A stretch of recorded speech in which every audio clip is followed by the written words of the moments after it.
Dinimiz insonni nafaqat ibodatga, balki o'zi yashab turgan yurtini, mahalla va xonadonlarni obod qilishlikka ham bizni islom dinimiz chorlaydi. Alloh taolo Hud surasining 61-oyatida shunday marhamat qilgan. Ya'ni u sizlarni yerdan paydo qildi va sizlarni uni obod etuvchi qildi deb Alloh taolo marhamat qilgan. Demak, yerni obod qilish, yashab turgan joyimizni pokiza va ko'rkam saqlash har birimizning zimmamizdagi mas'uliyatdir. Obodonchilik xalqimizning asrlar davomida shakllangan milliy va diniy qadriyatlarimizdan hisoblanadi. Kuni kecha mana yurtboshimiz boshchiligida mahallalar obodligi, atrof muhit tozaligi, ko'kalamni zo'rlashtirish va mehr-saxovat ishlarini yanada kuchaytirish masalalariga bag'ishlangan yig'ilishda shunday dedilar. Mahalla obodligi va mehr-saxovat oyligini e'lon qilindi.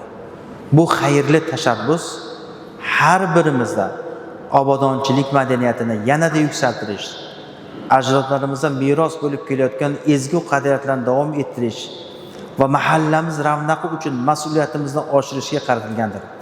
Zero mahallamizni bizdan boshqa hech kim kelib obod qilib bermaydi. Ko'chalarimizni tozalaylik, ariqlarimizni tozalaylik, daraxtlarimizni oqlab qo'yaylik. Eng kecha dolzarb mavzulardan bittasi aytki, rayhon ekishliklar bizda yo'q bo'lib ketdi. Hovlilarimizga, atrofimizlarga rayhon ekaylik va ularni ozoda tutaylik.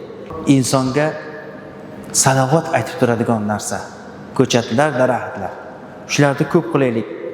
Ko'z oldimizga keltirgan har bir xonadon oldida yashnab turgan rayhon va turfa gullar, oqlangan devorlar, ozoda ko'chalar atrofida taralgan xushbo'y ifor. Bunday manzara inson qalbiga huzur bag'ishlaydi. Farzandlarimiz qalbida poklik va go'zallikka mehr uyg'otadi. Mahallamizga fayz baraka olib kiradi.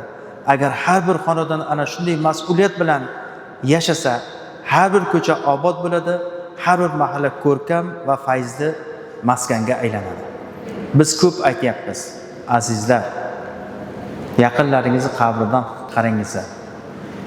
Shunday xolis Xudo uchun ham bir ketman yo bir bel olib chiqib, qurigan narsalarni olib tashlasak, o'sha savobga ega bo'lamiz.